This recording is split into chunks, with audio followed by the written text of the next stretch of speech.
দিতে হবে। কোন দলের সাথে আমাদের সমস্যা নেই। অভ্যুত্থানের আগে আমরা একসাথে ছিলাম, অভ্যুত্থানের পরে আমরা একসাথে থাকবো। কিন্তু কোন দল দলীয় পরিচয় হোক আর না হোক, কেউ যদি আমাদের ভোটাধিকার কেড়ে নিতে চায়, ভোটকে প্রভাবিত করতে চায়, ইলেকশন ইঞ্জিনিয়ারিং করতে চায়, সেই সকল ইঞ্জিনিয়ারকে, সকল ইঞ্জিনিয়ারিংকে সর্বশেষ পথ যেটা, সেই পথ দেখিয়ে তাকে বাংলাদেশ ছাড়া করা হবে।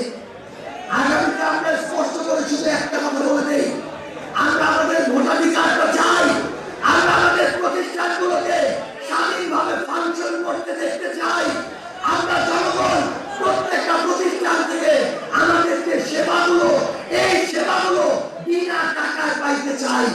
আওয়ামী লীগের আমলে প্রত্যেকটা অফিসে দলীয় সমিতি দিয়ে ভরে গিয়েছিল।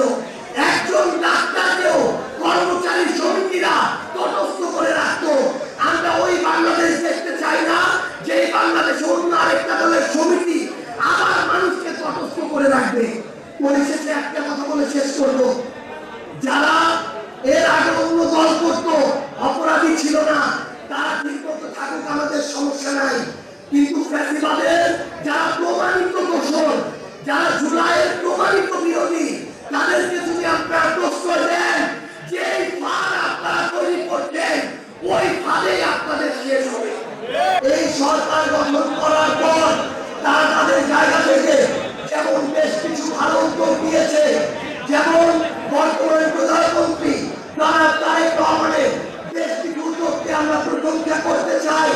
একইভাবে বাংলাদেশের গুরুত্বপূর্ণ প্রতিষ্ঠানগুলোকে দলীয়করণ করার যে অপচেষ্টা, এটাকে আমরা আমাদের জায়গা থেকে স্পষ্টভাবে প্রতিবাদ করে রাখলাম। আমরা আপনাদেরকে জানিয়ে দিতে চাই যে বাংলাদেশ